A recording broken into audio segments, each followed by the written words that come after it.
EU solidarity meltdown as bickering states risk derailing Sunak's G7 tax masterstroke. Rishi Sunak's G7 tax victory risks being scuppered by a group of countries in the EU.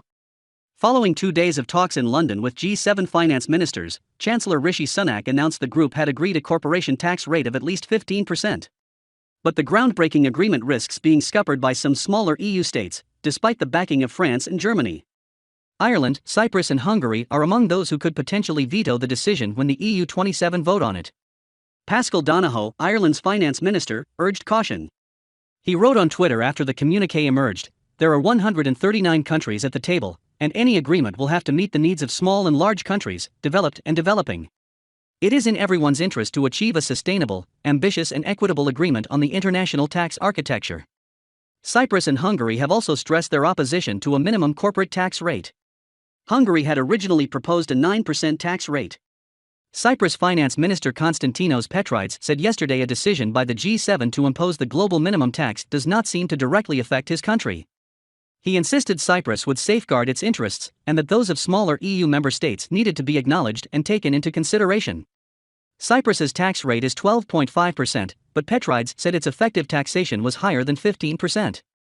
Mr. Petrides said, "The G7 decision is indeed a breakthrough, which however does not seem to directly affect Cyprus. Cyprus is an open economy and a competitive destination, based on its own merits, and will exhibit a constructive spirit at the discussions at EU level. At the same time, it will safeguard its interests and the sustainability of the economy. The small EU member states' interests should be acknowledged and taken into consideration." According to the G7 agreement, changes will also be made to ensure major corporations, especially those with a strong online presence, will pay taxes in the countries where they operate and not only where they have headquarters.